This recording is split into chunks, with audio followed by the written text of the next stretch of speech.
Les embrayages multidisques utilisent plusieurs disques de friction à la différence des embrayages à friction sec où un seul disque de friction avec deux surfaces de friction est utilisé pour transmettre l'énergie produite du moteur à la boîte de vitesse. Un embrayage multidisque est composé de plusieurs disques de friction qui sont reliés à un arbre. Ces disques de friction possèdent des surfaces de friction.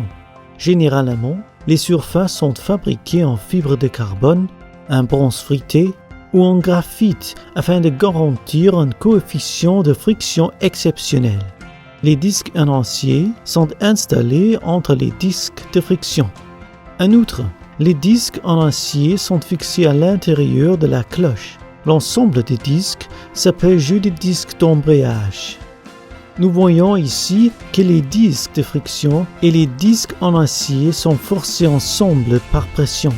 Autrement dit, la rotation des disques de friction résulte en une rotation des disques en acier et vice-versa.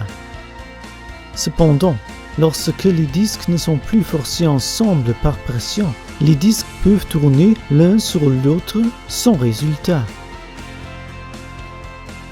Normalement, les disques sont compressés par 4 ressorts qui appuient sur le plateau de pression.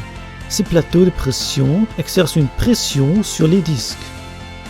Une pression dans la direction opposée appliquée au plateau et au ressort libère la pression sur les disques. Ceci se fait généralement avec une tige poussoir ou tige de poussée. Normalement, cette tige poussoir est reliée au levier d'embrayage que le moteur utilise pour déconnecter la boîte de vitesse du moteur. Ainsi, l'énergie produite est transmise du moteur à la boîte de vitesse lorsque les disques sont sous pression et elle n'est pas transmise lorsqu'ils ne sont plus en contact.